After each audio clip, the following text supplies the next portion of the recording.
किसी भी चीज़ को, किसी भी काम को एग्जीक्यूट करने के लिए, अच्छे ढंग से एग्जीक्यूट करने के लिए उसमें प्लानिंग की बहुत ही ज़्यादा ज़रूरत होती है। कोई भी काम अगर हम प्लान तरीके से करेंगे तो वो ज़्यादा सक्सेसफुल होता है। तो नमस्कार दोस्तों, स्वागत है आप लोगों का आज की वीडियो में। आज हम लोग इकोनॉमी का एक टॉपिक डिस्कस करेंगे जिसका नाम है इकोनॉमिक प्लानिंग।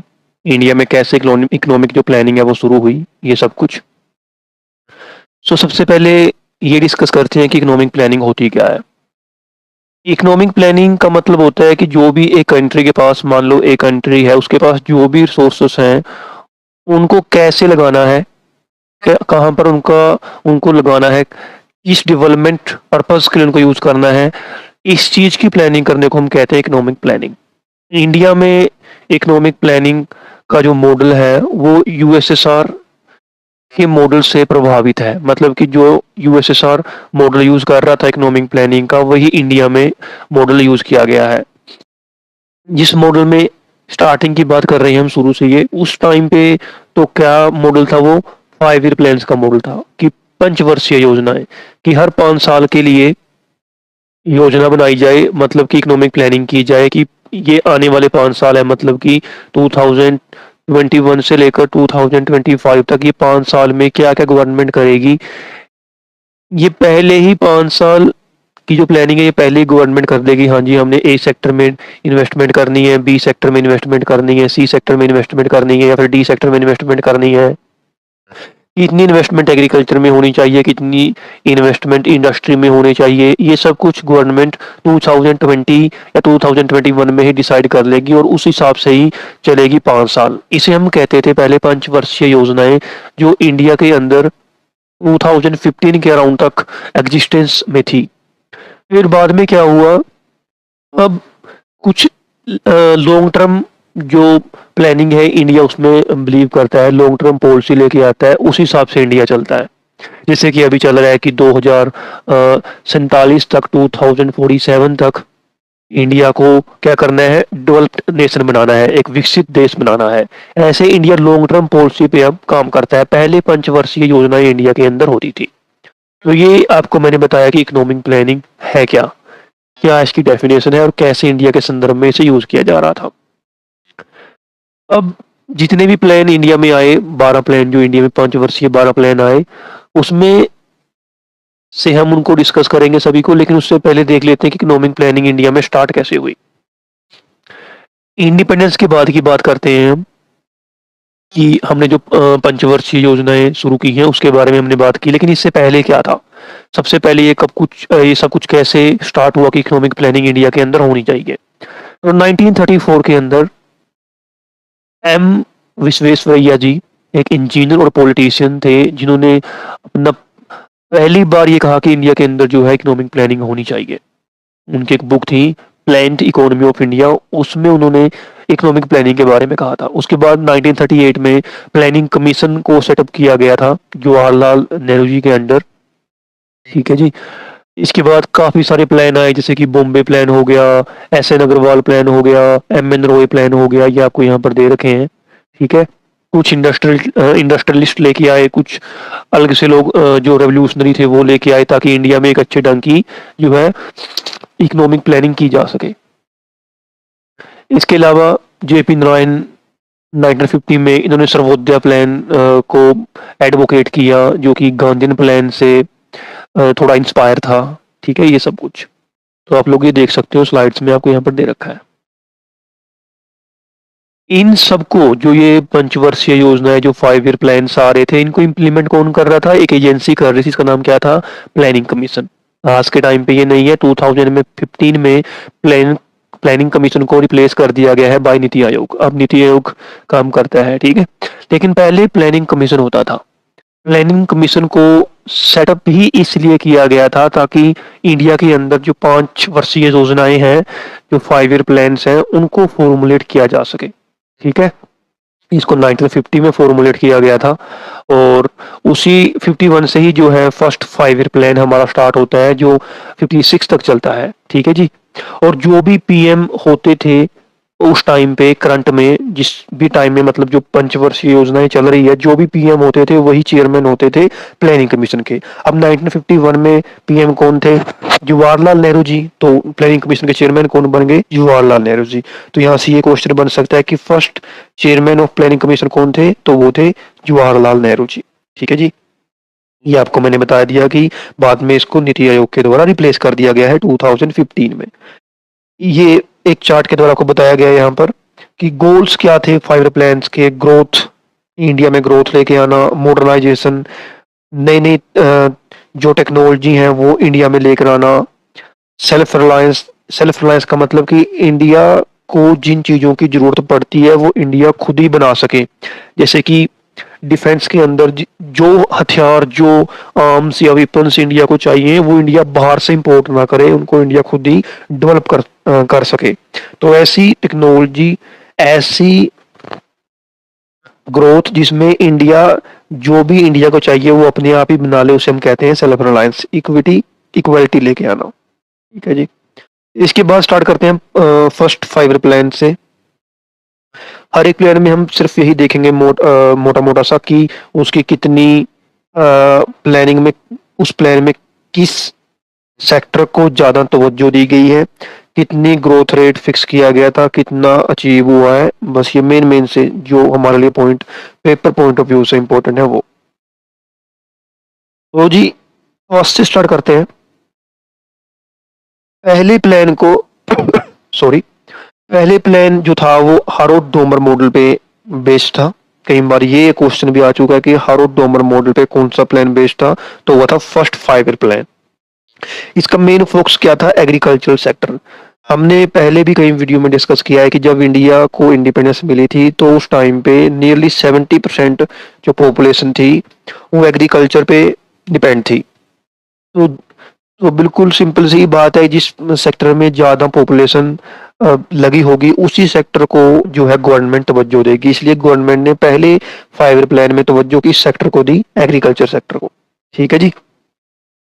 इस सेक्टर में एग्रीकल्चर सेक्टर को डेवलप करने के लिए इस प्लान में जो चीजें एग्रीकल्चर को की ग्रोथ को आगे लेकर जाएंगे उनको तवज्जो मिली। जैसे कि भाखड़ा नंगल डैम, ताकि इरिगेशन को ज्यादा से ज्यादा पहुंचाया जा सके फार्मर्स तक, या हीराकुद डैम हो गया, ये इसमें स्टार्ट किए गए थे फर्स्ट 5 प्लान में। ठीक है, सक्सेसफुल प्लान था ये एक, क्योंकि काफी ज्यादा अच्छी फसलें हुई थी। ठीक है जी। और लेकिन बाद में जाकर कुछ कंसर्न्स आ गए, जैसे कि objectives of rehabilitation of refugees, food self sufficiency, इनको पूरी तरह से जो है कंट्रोल नहीं किया जा सका। मतलब कि उभर के नहीं आ पाया इंडिया अच्छी तरीके से। ठीक है, कुछ और मतलब कुछ डिबेट है कि अचीव कर लिए, कुछ है कि नहीं अचीव किए, ऐसे लगा लो आप लोग। इसमें जीडीपी ग्रोथ रेट 3.6% अचीव की इंडिया ने, लेकिन इसका टारगेट क्या था? 2.1%। इसलिए इसको सक्सेसफुल कहा जा रहा है कि इसने जो टारगेट था वो 2.1% रखा, लेकिन अचीव किया 3.6%। लेकिन अब इसका जो टारगेट है वही इतना कम है, 2.1%। अगर क्योंकि आज के टाइम पे इंडिया ग्रोथ कितने रेट पे करता है? 8% के आसपास, तो इसका टारगेट ही कम है। इसलिए इसको की जो ग्रोथ रेट इसने अचीव की वो 3.6% कर ली। इसलिए इसको कहा जाता है कि आपने टारगेट ही बहुत कम रखा था, इसलिए आप इसको सक्सेस नहीं मान सकते अपनी एक। ठीक है, तो हमारा सेकंड 5 प्लान आता है 1956 से लेकर 1961 तक। ये बेस्ड था पीसी महालनोबिस मॉडल पे। इसका जो मेन फोकस था वो था इंडस्ट्रियल डेवलपमेंट, उसके बाद ट्रांसपोर्ट और कम्युनिकेशन। अब गवर्नमेंट को लगा कि एग्रीकल्चर सेक्टर में हमने पहले प्लान में काफी ज्यादा तवज्जो दे दी है, उसकी जो डेवलपमेंट है वो अच्छे से चल पड़ी है, अब हमें जो है इंडस्ट्रियल सेक्टर पे भी थोड़ा ध्यान देना चाहिए। इसलिए इस प्लान में उन्होंने फोकस में रखा इंडस्ट्रियल डेवलपमेंट को। ठीक है जी। हाइड्रो इलेक्ट्रिक पावर प्रोजेक्ट्स जो थे और स्टील प्लांट्स थे वो बनाए गए भिलाई में, दुर्गापुर, रोकेला। ठीक है जी। और हेल्प किसकी ली गई? रसिया की, ब्रिटेन की, जर्मनी की। कोल प्रोडक्शन भी इंक्रीज हुआ, रेलवे लाइंस ऐड की गई नॉर्थ ईस्ट में। ठीक है जी। और इसके बाद इसमें जो मेन पॉइंट है हमारे लिए वो था टारगेट ग्रोथ रेट क्या था रखा गया? वो था 4.5%। एक्चुअल ग्रोथ रेट कितना हुआ जी? 4.27%। मतलब कि जो टारगेट था उसको ये प्लान अचीव नहीं कर पाया, अभी तक सिर्फ फर्स्ट प्लान अचीव कर पाया, सेकंड नहीं अचीव कर पाया। थर्ड आता है जी हमारा थर्ड 5 ईयर प्लान, इसको गाडगिल योजना भी कहा जाता था, ये कहा जाता है, लगा लो आप लोग तो याद रखने हैं। पहले को क्या कहा जाता है, Harrod Domar model. Second 5 year plan का क्या कहा जाता है, PC Mahalanobis model. Third 5 year plan को क्या कहा जाता है, गाडगिल योजना। ये याद रखने हैं, कई बार क्वेश्चन ऐसे बन जाता है कि गाडगिल योजना किस 5 ईयर प्लान को कहा जाता है, तो वो थर्ड 5 ईयर प्लान आ जाएगा आपका। मेन टारगेट, इकोनॉमी को इंडिपेंडेंट बनाना और सेल्फ प्रोपेल्ड पोजीशन और टेक ऑफ की पोजीशन में इकोनॉमी को लेके जाना, मतलब कि ग्रोथ रेट को और ज्यादा खींचना। नेशनल इनकम को 30% इंक्रीज किया जाए, ऐसा इस प्लान में टारगेट रखा गया। और एग्रीकल्चर प्रोडक्शन को भी 30% से इंक्रीज किया जाए, ऐसा इसमें टारगेट रखा गया। लेकिन प्लान का टाइम पीरियड क्या था, 1961-66। और 61 में क्या हो जाता है, 62 में क्या हो जाता है, इंडो चाइना वार। तो due to Indo China war, India और चाइना की वार के कारण this plan could not achieve its growth target of 5.6%। Target कितना था, 5.6%। अचीव कितना किया, 2.4%। इस अब कोई भी वार, अगर कोई भी एक प्रॉब्लम क्रिएट हो जाएगी किसी भी प्लान में, तो जो सारे रिसोर्सेस होंगे और गवर्नमेंट का जो ध्यान होगा, वो जो उन्होंने टारगेट रखे होंगे उनसे हटकर उस प्रॉब्लम को सोल्व करने में चला जाएगा। जैसे कि कोरोना का जब वायरस आया था, तो वैसे तो टारगेट गवर्नमेंट के काफी थे, लेकिन कोरोना वायरस के कारण जो गवर्नमेंट के और टारगेट थे, उनसे गवर्नमेंट को ध्यान हटाकर कहाँ लगाना पड़ा, कोरोना वायरस को सप्रेस करने के लिए। इसलिए जो गवर्नमेंट के टारगेट थे वो अपने टाइमलाइन से फिसल गए। सेम यहाँ पर है, अब इंडो चाइना वार चल रही है, अब गवर्नमेंट ये थोड़ी ना देखेगी कि एग्रीकल्चर ग्रोथ रेट हाई हो रहा नहीं है। पहले गवर्नमेंट को अपनी कंट्री को सेव करना होगा फ्रॉम अ फॉरेन इन्वेजन।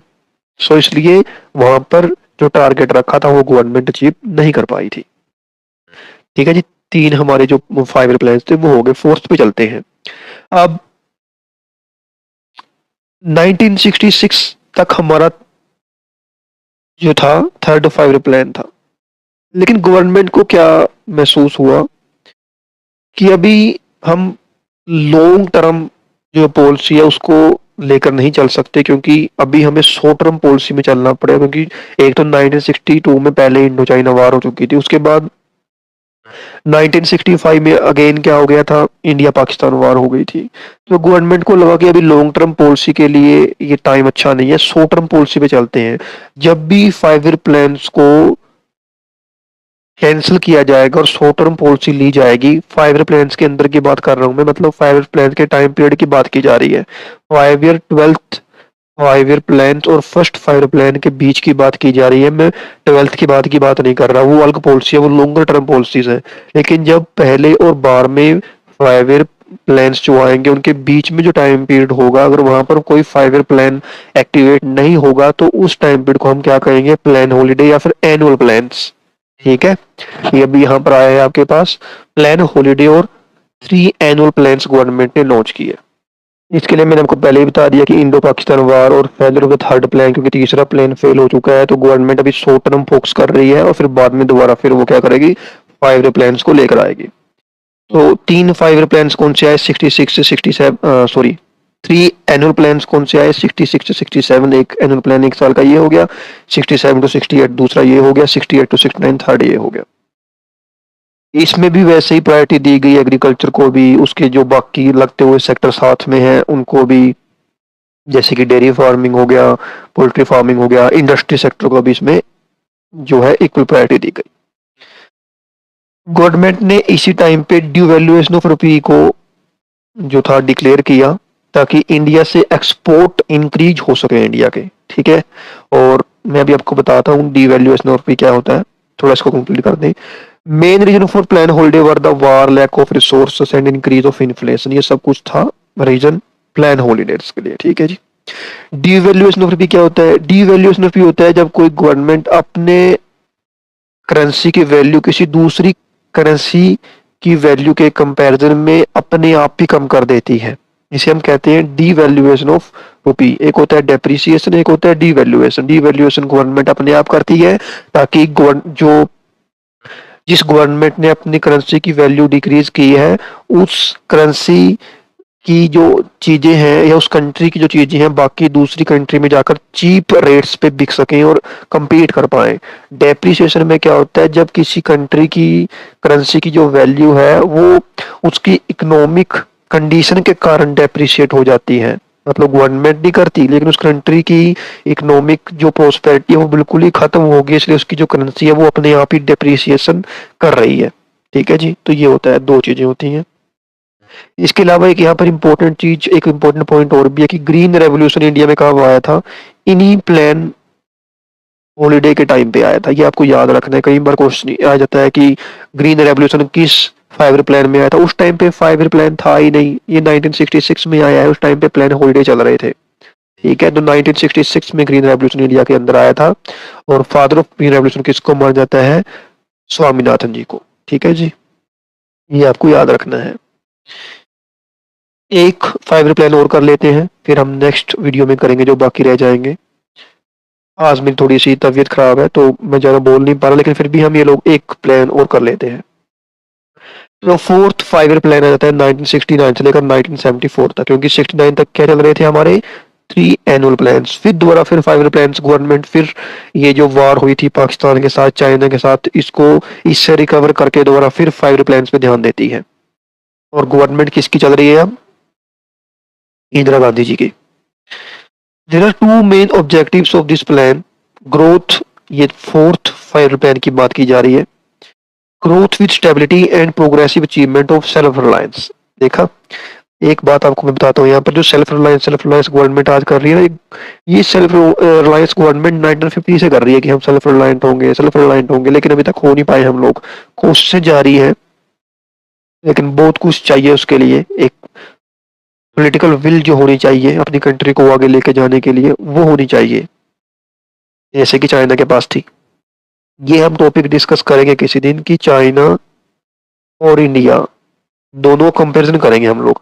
हर चीज में कंपैरिजन नहीं कर सकते, लेकिन ग्रोथ में तो कर सकते हैं ना हम लोग। काफी चीजें हैं जो नेगेटिव है चाइना में, लेकिन ग्रोथ बहुत पॉजिटिव है वहां पर। चाइना को आजादी कब मिली थी, इसमें सिविल वार चल रही थी 1949 के अराउंड हुआ था ये, मतलब एक इंडिपेंडेंट और सिविल वार खत्म हो गई 1949 के अराउंड हुई थी। ठीक है जी।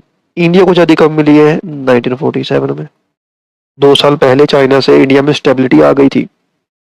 लेकिन आज के टाइम पे चाइना की ग्रोथ रेट आपको पता है, चाइना को सुपर पावर माना जाता है, और चाइना और यूएसए दोनों में जद्दोजहद चल रही है कि कौन सी कंट्री नंबर 1 पे आए। और इंडिया आपको पता है आज कहाँ पर स्टैंड कर रहा है। उनकी इकोनॉमी पता नहीं कितने ट्रिलियंस की है, हमारी इकोनॉमी का टारगेट यही है कि हम 5 ट्रिलियन की इकोनॉमी बन सकें। तो बहुत फर्क है, वो लोग बहुत आगे जा चुके हैं ग्रोथ में हमसे। हमारे टाइम के आसपास से में ही आज़ादी मिली, स्टेबिलिटी आई, लेकिन उन्होंने ऐसा क्या किया, कौन सा मॉडल फॉलो किया कि उनकी ग्रोथ रेट और हमारी ग्रोथ रेट में जमीन आसमान का अंतर हो गया। एक छोटा सा आंसर इसका ये है, पॉलिटिकल विल। वो लोग अपनी कंट्री को आगे लेकर जाना चाहते थे, और यहाँ पर पॉलिटिकल जद्दोजहद में अपनी कंट्री को नेता भूलते ही चले गए। खैर, ये टॉपिक बड़ा ही इंटरेस्टिंग है, बहुत कुछ सीखने को आप लोगों को मिलेगा। किसी दिन हम इसको फिर डिस्कस करेंगे। इसके अलावा दोबारा हमारे टॉपिक पे आते हैं, फोर्थ 5 ईयर प्लान पे। 14 major Indian banks were nationalised, banks को मतलब जो प्राइवेट बैंक थे उनको सरकारी बना दिया गया। Green revolution in India, advanced agriculture आ पहले ही चुका है 66 में, लेकिन अभी चल रहा है। इसके कारण क्या हो गया, एग्रीकल्चर बहुत ही ज्यादा प्रोस्पेरिटी को अचीव करने लगी। हाई एल्ड वैरायटी सीड्स हो गए, या फिर जो खाद पड़ती है खेती में, वो ये सब कुछ रेवोल्यूशनलाइज हो गया था इंडिया में ग्रीन रेवोल्यूशन के कारण। उसके कारण इंडिया जो पहले बाहर से खाने को मंगवाता था, अब उसकी इंडिया को मंगवाने की जरूरत नहीं पड़ी थी। इंडिया धीरे धीरे करके खाने में, मतलब कि फसलों के जो खाने के लिए वीट वगैरह चाहिए या राइस वगैरह चाहिए, इसमें वो सेल्फ रिलायंट बन गया। This plan failed and could achieve growth rate of 3.3% only. Target कितना था, 5.7%। ठीक है जी, तो ये भी अपनी जो ग्रोथ रेट है उसको अचीव नहीं कर पाया। अभी तक एक ही प्लान कर पाया है, वो है फर्स्ट। टारगेट की बात कर रहा हूं मैं। तो ये हमने 4 प्लान्स डिस्कस किए, फर्स्ट 4 आयरो प्लान्स। नेक्स्ट जो हमारे प्लान रहेगी, हम नेक्स्ट वीडियो में डिस्कस करेंगे बहुत जल्द। तब तक आप इनको रिवाइज कर लेना अच्छी तरीके से, ठीक है। तो मिलते हैं एक नई वीडियो के साथ बहुत जल्द। आप लोगों के कीमती टाइम देने के लिए बहुत बहुत धन्यवाद।